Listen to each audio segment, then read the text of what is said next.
இந்த கருத்தரங்கத்திற்கு வருகை தந்திருக்கும் மக்கள் மன்றத்தினுடைய இளைஞர்கள் மற்றும் மாவட்ட மாநில ஒன்றிய பொறுப்பாளர்கள் அனைவருக்கும் நான் சார்ந்த மக்கள் மன்றத்தின் சார்பாக மாலை வணக்கத்தை தெரிவித்துக் கொண்டு, நானும் உங்களோட இப்போ தோழர்கள்லாம் நிறைய தகவல்களை பகிர்ந்துக்கிறாங்க.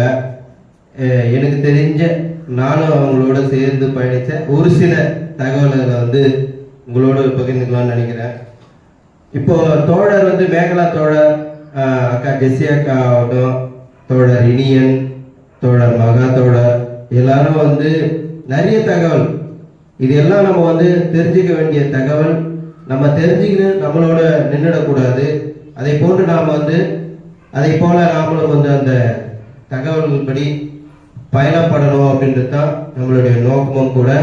அது மட்டும் இல்லாத இந்த மக்கள் மன்ற அமைப்பு இன்னும் வெகுஜன மக்கள் மத்தியில வேரூன்றி வளர வேண்டும் என்பதுதான் மக்கள் மன்றத்தினுடைய நோக்கம். இப்போ தோழர் பிரெஞ்சு புரட்சியை பத்தி சொன்னபடி இனியனு, பேசுவதற்கு உரிமை இல்லை, கருத்து சொல்வதற்கு உரிமை இல்லைன்னு இப்போ அது இந்தியாவில் அது நடந்துட்டு தான் இருக்கு. மீண்டும் 2024 மோடி ஆட்சிக்கு வந்தாலோ பிஜேபி ஆட்சிக்கு வந்தாலோ அந்த நிலை இங்க இந்தியாவிலும் மாறும். அது மட்டும் இல்லாமல் இங்கேயும் மத குருமார்கள் தான் இந்த நாட்டை வழிநடத்துவார்கள் என்றது நம்ம எல்லாருக்கும் கண்கூட தெரிஞ்ச விஷயம்தான். இதை நம்ம எப்படி எதிர்கொள்ள போறோம் அப்படின்றது தான் நம்மளுடைய கேள்வியா இருக்கு. இதை எதிர்கொள்ளாத அப்படியே இருந்தோம்னா, அக்கா ஒரு கதை சொன்னாங்க பாருங்க, பழங்குடி மக்கள் ரஷ்யாவிலே அடிச்சுங்க, உங்க வீட்டில் எங்க வீட்டில் சூப்பு வச்சிருக்கேன், காய்கறி சூப்பு, அதை போய் குடிச்சிட்டு உங்க களைப்பை ஆற்றுறீங்கன்னு அதுக்கப்புறம் மீண்டும் அடிங்க அப்படின்ற மாதிரி நம்ம நிலைமை மாறிடும், தலைகீழா மாறிடும். அதற்காக தான் நம்ம என்ன செய்யணும், இதை எதிர்க்கணும், நம்ம மீண்டும் அடிமையா ஆயிடக்கூடாது அப்படின்றதுக்காக தான் மக்கள் மன்றம் போன்ற பல்வேறு அமைப்புகள் இன்னைக்கு இந்தியாவில் பலவிதமான போராட்டங்களை மக்கள் மத்தியில கொண்டு போயிட்டு இருக்காங்க. அரசியல் கட்சிகளும் யாரெல்லாம் பாசிசத்தை எதிர்க்கிறாங்களோ அவங்களும் என்ன செய்யறாங்க, போராடிட்டு இருக்காங்க. இப்போ நம்ம நேர கதைக்கு வந்துடலாம்னு நினைக்கிற விஷயத்துக்கு, தோழர் லெனின் பிடித்த கதைகள், அதுல இப்போ உயிராசைன்னு ஒரு கதை இருக்கு. அது அமெரிக்க எழுத்தாளரால் எழுதப்பட்ட ஒரு நூல். ஜாக் லண்டன் அப்படின்றவரால் தான் எழுதப்பட்டது. இந்த நூல் லெனின் தோழருக்கு ரொம்ப ரொம்ப ரொம்ப பிடிச்ச ஒரு நூல். பலமுறை படிச்சிருக்காரு. அந்த உயிராசையில் என்ன சொல்றாங்கன்னா, ஒரு 2 போராளிகள் காட்டுல போறாங்க, அவங்களுடைய நாட்டுக்காக, அந்த நாட்டினுடைய விடுதலைக்காக காட்டுல பயணம் செய்யறாங்க.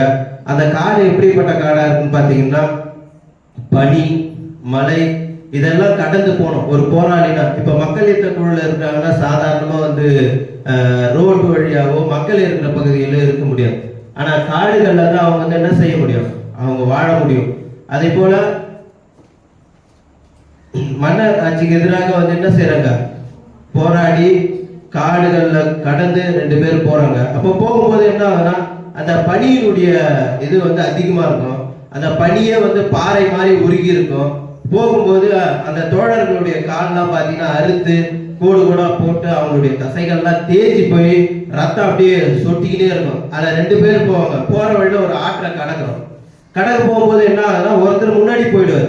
அதுக்கு பின்னாடி இன்னொரு தோழரும் அந்த ஆற்றை கடக்கணும். ஏன்னா அவரு முன்னாடி போயிட்டாரு, ஆற்று கடக்க போறோம் அப்படின்றது இவருக்கு மனசுக்குள்ள ஒரு குதூகலமா இருக்கு. எப்பா நம்ம தப்பிச்சு நம்ம நாட்டுக்கு போய் புரட்சி செய்ய போறோம், நம்மளுடைய மக்களுடைய விடுதலைக்காக போராட போறோம், புரட்சியை ஏற்படுத்த போறோம் அப்படின்றதுதான்.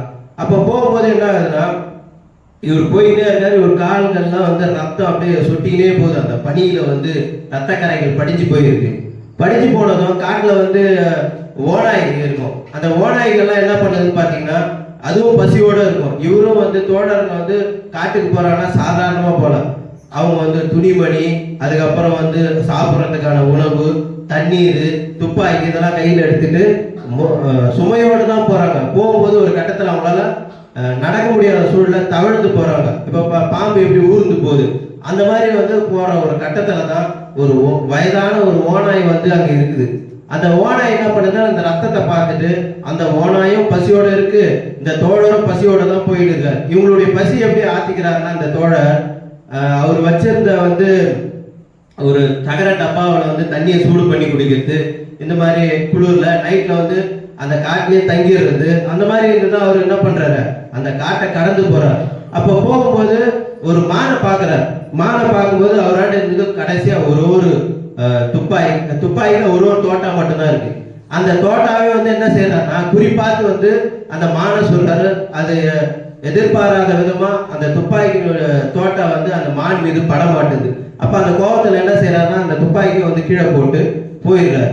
போகும்போது என்ன ஆயிடுதுன்னா அதான் ஒரு இரவு தங்கிறாரு. அதுக்கப்புறம் எதுவாயிடும் என்ன ஆகுதுன்னா அப்புறம் அந்த ஓனாய் வருது. அந்த ரத்த வாடையை பார்த்து அந்த ஓனாய் வருது. அந்த ஓனாய் வந்து கீழே சிந்தின ரத்தத்தெல்லாம் வந்து நக்கி நக்கி சாப்பிட்டு அதனுடைய பசியை போக்குறதுக்காக வருது.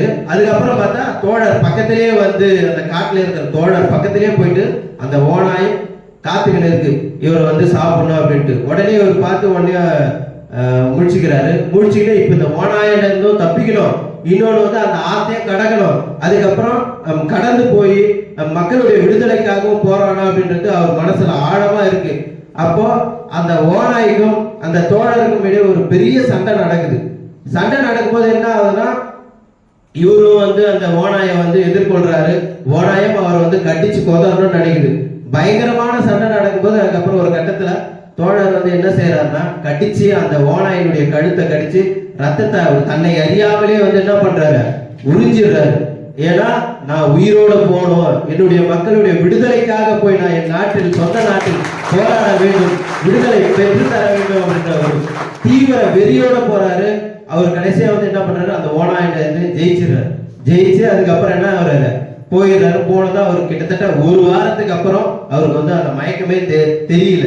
அந்த அளவுக்கு போராடி தனி ஆளா இருந்து அங்க போராடி தைரியமா தன்னம்பிக்கையோட என்னால முடியும், அவரால் நடக்க கூட முடியாத ஒரு சூழல்ல அந்த ஓனாயாண்ட வந்து சண்டை போட்டு போறாரு. அது எதற்காக அவர் போறாருன்னா அந்த அவர் வந்து அந்த நாட்டினுடைய மக்களை நேசிக்கிறாரு, அந்த நாட்டினுடைய விடுதலை முக்கியன்றதுக்காக தான் என்ன செய்யறாரு அவர் போறாரு. அதனால ஏன் அதுக்கப்புறம் தோழர் லெனின் அவர்களுக்கு ஏன் இந்த கதை பிடிக்குன்னா இந்த மாதிரி விஷயங்கள் தான். தோழர் லெனின் அவர்கள் வந்து குண்டடிப்பட்டு இருக்கும்போது வந்து அப்ப சொல்றாரு அவருடைய தோழருடைய இணையர் குரூப்ஸ்கையா அப்படின்னு அவங்க வந்து என்ன சொல்றாங்கன்னா அப்பதான் குண்டடிப்பட்டு இருக்கும்போது தான் இந்த கதைகள்லாம் வந்து படிச்சு காட்ட சொல்றாரு. படிச்சு காட்டும் போது இந்த கதையை சொன்ன பிறகுதான் சொல்றாரு எனக்கு வந்து 3 குண்டுகள் வந்து பட்டுது. தோழர் லெனின் தோழருக்கு வந்து 3 குண்டுகள் பட்டு சுட்டு இருப்பாங்க. யார் சுட்டு இருப்பாங்கன்னா ஒரு ரஷ்ய நாட்டை சேர்ந்த ஒரு பெண்ணு தான் வந்து என்ன பண்ணிருப்பாங்க அவரை சுட்டு இருப்பாங்க. எதிரிகள் வந்து அனுப்பி வச்சிருப்பாங்க. புரட்சி வந்ததுக்கு அப்புறம் இதெல்லாம் வந்து ரஷ்யாவில் புரட்சி வந்ததுக்கு அப்புறம் தோழர் லெனின் அவர்கள் வந்து சுட்டுறாங்க. சுடும்போது அப்ப சொல்லுவாரு எனக்கு வந்து உள்ள இருந்த ஒரு குண்டு வெளியே வந்த மாதிரி இருந்தது அப்படின்னு சொல்றாரு. ஏன்னா தோழர் லெனின் அவர்கள் வந்து பாத்தீங்கன்னா 50% புத்தகத்தின் மூலியமா படிப்பாராம், 50% வந்து காது வழியா கேட்கிற ஒரு பழக்கம் உண்டு தோழருக்கு. இப்பெல்லாம் வந்து இன்றைய இளைஞர்கள் எப்படி இருக்காருன்னா ஒரு நல்ல விஷயம் சொல்லுவாரான்னா கண்டிப்பா என்ன பண்ண மாட்டாங்க, அதை கேட்டுக்கிற பக்குவம் யாருக்குமே இல்லை. இன்றைய சூழல் அப்படி இருக்கு. அது போல தோழர் அவர்கள் அப்ப எவ்வளவு விஷயங்களை கேட்டிருப்பார். அப்ப குரூப்ஸ்கையா வந்து கிட்டத்தட்ட ஒரு 10,000 புத்தகங்களை வந்து தோழர் லெனின் அவர்களுக்கு வந்து என்ன பண்ணிருப்பாங்க படிச்சே சொல்லி இருப்பாங்க அவர் உடல்நிலை சரியில்லாத நேரங்கள்ல. ஏன்னா அவர் படிச்சு சொல்லி நிறைய விஷயங்களை கேட்டு கேட்டுதான் என்ன செய்யறாரு மக்களாலேயே கொண்டு போய் சேர்க்கிறாரு. இப்ப தோழர் சொன்னார்ல மேகலா தோழர் சொன்னாங்க தோழர் லெனின் தோழர் வந்து மக்கள் மத்தியில வந்து எளிமையா பேசுவாரு, எளிமையா கொண்டு போன விஷயங்களை அப்படின்னு சொல்லுவாங்க. அப்ப தோழர் லெனின் அவர்கள் வந்து என்ன சொல்றேன்னா நம்ம பேசுறது வந்து மக்களிடம் வந்து சாதாரண மக்களிடம் எளிமையா பேசணும். அதே போல அறிவுஜீவிகளிடம் வந்து நம்மளுடைய எழுத்து மூலியமா வந்து விஷயங்களை கொண்டு போய் சேர்க்கணும் அப்படின்றது வந்து தோழர் லெனின் அவர்கள் சொல்றாங்க. அதே போல தோழர் லெனின் அவர்கள் வந்து கிட்டத்தட்ட 5 பத்திரிகைகளை வந்து நடத்தி இருக்கிறாரு. ரஷ்யா புரட்சி நடக்கும்போது 5 பத்திரிகைகள். அதுல வந்து பாத்தீங்கன்னா இப்ப நம்ம நாட்டுல கூட தமிழ்நாட்டுல வந்து தந்தை பெரியார் அவர்களும் வந்து பல பத்திரிகைகள் வந்து இங்க தமிழ்நாட்டுல வந்து நடத்தியிருக்காரு. பெரியார் வாழ்ந்த காலத்துல குடியரசு, உண்மை அப்படின்னு. அதே மாதிரி தோழர் லெனின் நடத்திய பத்திரிகைகளும் வந்து பாத்தீங்கன்னா அதனுடைய பேர் வந்து ஒன்று வந்து தீப்பொறி, இன்னொன்று வந்து உண்மை, அதுக்கப்புறம் புது வாழ்வு, சமூக ஜனநாயகவாதி, போராளி அப்படின்னு ஒரு 5 பத்திரிகைகளை வந்து லெனின் அவர்கள் வந்து நடத்தியிருக்கார். இதெல்லாம் ஏன்னா படித்த இளைஞர்கள்கிட்டையும் நம்மளுடைய சித்தாந்தம், அமைப்பினுடைய கருத்துக்கள், கொள்கைகள் வந்து போய் சேரணும். வெறும் சாதாரண மக்களாக மட்டும் நம்ம போய் கொண்டு போய் சேர்த்தா போதாது அப்படின்றதுக்காக என்ன பண்றாரு, எல்லா தரப்பு மக்களிடமும் வந்து தோழர் லெனின் அவர்கள் வந்து பேசியிருக்காரு. முன்ன சொன்ன மாதிரி அது சாராய கடையால மக்கள் இருந்தாலும் என்ன பண்ணோம், நம்மளுடைய கருத்துக்களை சொல்லணும் அப்படின்னு சொன்னாங்களா, அந்த மாதிரி எல்லா மத்தியிலும் வந்து தோழர் லெனின் அவர்கள் வந்து பேசி நிறைய வந்து மக்கள் அணி திரட்டிருக்காரு. இப்போ விவசாயிகளாண்ட பேசணும்னா அவங்களுடைய பிரச்சனையை ஃபர்ஸ்ட் கேட்ட பிறகுதான் தோழர் லெனின் அவர்கள் வந்து என்ன பண்ணுவார்னா பேசவே ஆரம்பிப்பாங்க. அதே மாதிரி விலை மாது பெண்கள்லாம் இங்க நம்ம எப்படி சொன்னா பாலியல் தொழிலாளர்கள் அப்படின்னு சொல்லுவோம். அவங்களாலே வந்து என்ன பண்ணியிருக்காங்க, தோழர் லெனின் அவர்கள் பல மணி நேரம் ஒரு நாள் முழுவதும் வந்து பேசுவாராம். அதே போல குழந்தைகள்லாம் வந்து கவனமா வளர்க்கணும் அப்படின்னு ஆசைப்பட்டு இருக்காரு. ஏன்னா குழந்தைகளை வந்து பெற்றோர்கள் நம்ம எல்லாரும் வந்து கவனிக்கணும் அப்படின்றது மட்டும் இல்லாத அவருடைய நண்பர் வந்து ஒரு குழந்தைகள் எல்லாம் வந்து வச்சு நடத்திருந்தாராம். அப்போ வந்து அந்த குழந்தைங்களை வந்து போய் பேசியிருக்காரு. அந்த பிள்ளைங்களாம் வந்து எங்களுக்கு ஒரு ஆசை, எங்களை வந்து வெளியே கூட்டு போய் பேசணும் அப்படின்னு சொல்லுவாங்க. அப்போ வந்து தோழர் என்ன பண்ணுவாராம், வெளியே கூட்டு போயிட்டு சுடுகாட்டெல்லாம் கூட்டு போய் பேசுற வழக்கம். இது மாதிரிலாம் வந்து லெனின் தோழர் வந்து நிறைய இந்த மாதிரி மக்கள் மத்தியில போயிட்டு வேலை செஞ்சது மட்டும் இல்லாம பேசி மக்களை புரிய வச்சு அதுக்கப்புறம் தான் அங்க வந்து என்ன அந்த புரட்சியே வர அளவுக்கு எல்லா மக்களும் இன்னைக்கு தோழர் லெனினை கொண்டாடாத நபர்களே யாருமே இருக்க முடியாது.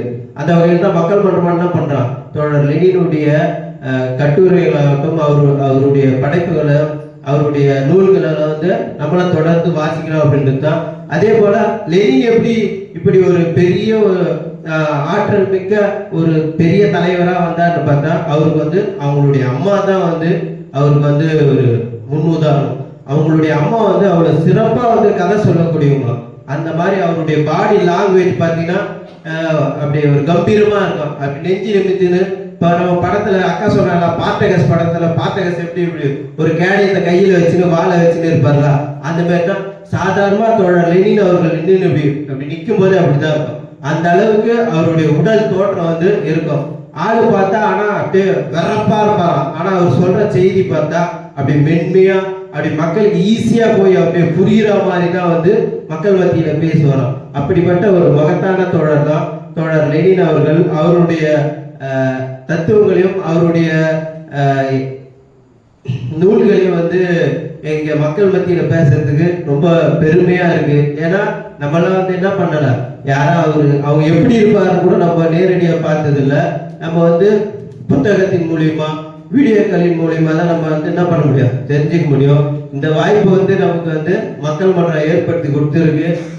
இதை போல நம்ம இளைஞர்களை வந்து என்ன பண்ணணும், நிறைய வந்து படிக்கணும்ன்றது ஆசை. அதே போல பாத்தீங்கன்னா இப்போ வந்து